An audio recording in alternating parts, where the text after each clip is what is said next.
Welcome back, you beautiful souls, and we're doing another Ingram skin session, and they have been absolutely loved by everybody, and it's been the center around encouraging people to embrace and celebrate the skin that they are in, delving into topics that people are not always openly discussing, from redefining our body and modern masculinity to igniting exclusivity, representation matters, and acts of liberation. Now, during this campaign, the first Ingram's Brave survey was conducted with over 1,100 participants, with the aim of gaining insights into how comfortable South Africans between the ages of 18 to 54 and up are in their skin. Now, it also touched on confidence, bravery, and the need for self-care. And the results are in and reflect that on average, 1 in 3 people are uncomfortable in their skin. And this stat is higher for the younger respondents too. So, joining us this morning to discuss more on the survey and how the beauty of your skin lies in the acceptance of it, we welcome back body positivity activist, Yummy Hearts, Curves Director, Oyama Boateng, psychologist, Dr. Tshepiso Matenki to the building. Oh, ladies, it's so good having you in the studio. Doctor, are you online with us as well? Yes, I am very well. I'm here. Thank you so much for joining us on such a pertinent conversation. Yama, maybe I can ask you the first question. Seeing what you do is inspiring to me.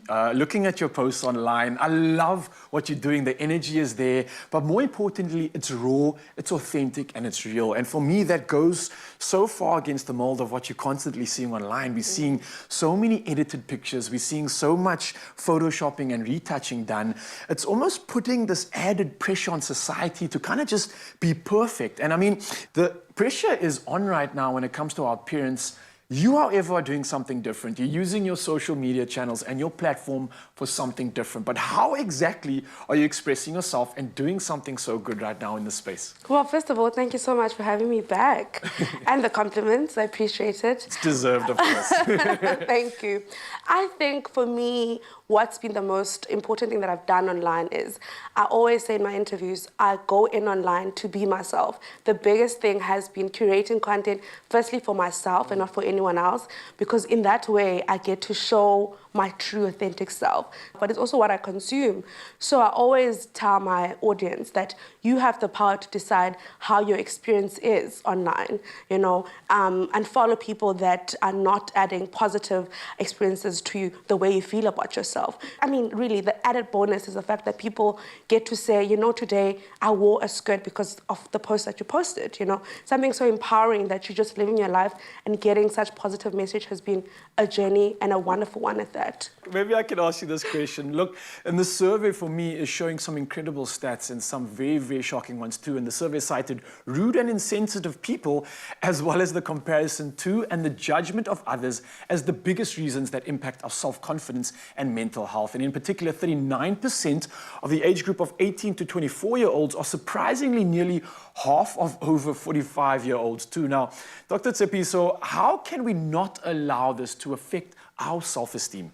When you look online in terms of what Oyam has been speaking about on social media platforms, you see a lot of body shaming that people are putting out there.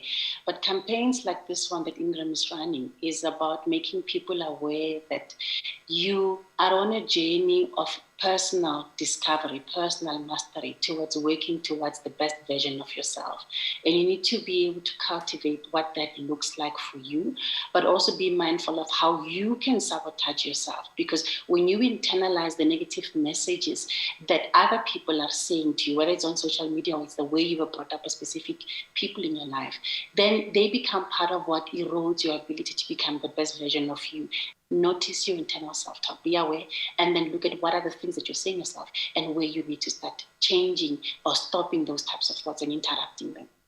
Oh, I'm loving this conversation. It almost seems like you get the opportunity to sit in the driver's seat and you can decide, you can redefine your mindset, you can redefine how you perceive yourself. Now, Yama, interestingly again, and the stats for me are crazy, if I look at versus males and females, it says here 26% of women versus only 2% of men indicated cellulite as a body conscious concern for them, stretch marks or anything along those lines. We all are affected, and I think it's so important once again then to look at this from an internal and external perspective. For you though, what's important and how are you showcasing this positivity in a sense? I mean, we're looking at self-care as something so important these days. It's like a ritual to coming out to the world. Yeah. Why is it important to you, and how are you making sure that you're applying enough time to that self-care? That's a really good question. Well, firstly, I have to agree that self-esteem or lack thereof is definitely very gender neutral. And a lot of emphasis has just been placed on females most of the times, but everyone has a feeling of not feeling like they're enough or not feeling like they're worthy. So I think that message is good that it's being pushed out there, because for males, it's really a bigger issue because it's always been painted as they're not supposed to be out with their insecurities, you know? So it's good that even going online and seeing that there's males who, like yourself, actually, your account is just as positive and improving that it's not just women that go through issues or have certain experiences about their bodies, right? And with that comes self-care.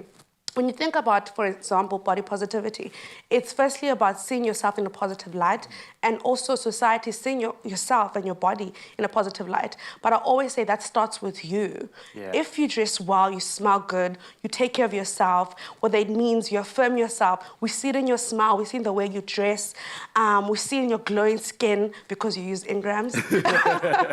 You know, once I experience you in that light, it's so easy for me to automatically see you in a positive light. People always want to tell you, well, go bath and live your best life. But really, there's also the internal one where you need to be okay with being alone and be able to affirm yourself so that when you go out to the world, people can see that radiant from the inside, you know? But other than that, I do believe some Sundays do require, I do love the tissue oil that they have, this gel that I lather in my body and then just soak in a bath, you know? It's crazy because for me, it's almost like a ritual now when I'm applying my Ingrams. I'm going through the day and seeking those positive affirmations. And there's so much negativity around the world that we can subscribe to, but like the doctor says as well, you can affirm it within yourself, and you can take that time to really put your suit of armor on and go smash the world.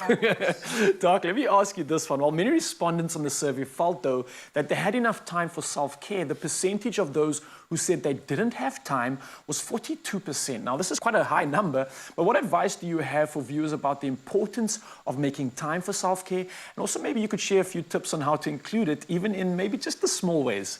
Oyam has been speaking now about how you get ready during the day. The point is that all of us have to brush our teeth, comb our hair, put on lotion, like we're using Ingram, and then be able to put on our clothes, decide on the outfit that we want to wear. If you recognize that time as part of your self-care routine, you could also recognize that that's just the physical aspect of you being able to put on your body armor, like you say. When you look at your day, break it down into times as you become awake in bed, allowing yourself that time to connect spiritually, to just connect with yourself, where you do deep personal attunement and you check, how am I doing? How am I physically? How am I mentally? Instead of just getting out of bed, jumping out of bed and rushing to get the kids out to school or to get to the next meeting. Take the time to just do introspection. Check how you are, connect with your higher God or your higher power. That kind of spiritual connection, that kind of mindfulness actually sets the tone for the day and allows you to center yourself and then even formulate the type of output you want to have for the day, but also how you want to show up in the best version of who you are. Be intentional about what you exclude. Some of us, we use the time to play music that actually just does not add any positive value to us. I know people who, for example, as they're busy getting ready, they will listen to some kind of an inspirational talk or gospel music or whatever it is that lifts their mood. So part of self-care, when you're taking care of yourself physically, it's also being aware of what you allow in your environment that actually nurtures and puts you in a space where you are actually prepared with putting your best foot forward to deal with the world. And then also being intentional, for example, about how your evenings are. Bedtime routine isn't just for children. Adults, you also need to have a bedtime routine that allows you to deconnect, to not connect with the world, to remove all the gadgets, allow yourself to just lazy down. Try to find things that allow you, like yoga, like just sitting in the bath, being able to cook and using that to be your way of spiritual connection. And because people are working from home, they're finding it difficult actually to be able to separate work and being at home because you're doing a lot of the things on virtual. So take those disciplined moments where you're going to walk around the garden in between sessions, between your virtual sessions, and what is your routine to get to wind down for the day. Dr. Tsepiso, I can't thank you enough for those beautiful tips. I think the whole of Mzansi is writing that down because this is constructive stuff that we can definitely incorporate into our lives. And of course, ladies, thank you so much for joining us this morning. Oyama, honestly, you embody everything that I hope every South African and the rest of the world could do. You have the energy, you have the fire, the gees, and of course the beauty, and you really are inspiring. And I can't thank you enough for joining us this morning with this conversation. Thank you so much for having me. It's a pleasure. Now, listen, today's conversation has really, truly blown my mind. And I mean, the fact that 1 in 3 people feel uncomfortable with being themselves in front of others, it is vital that these brave conversations keep happening so we can remind ourselves and everyone else out there just how beautiful they really are. And that's inside and out. Now, it's a timely reminder that we need to support each other, even more so during times of strain, such as the current pandemic that we are in.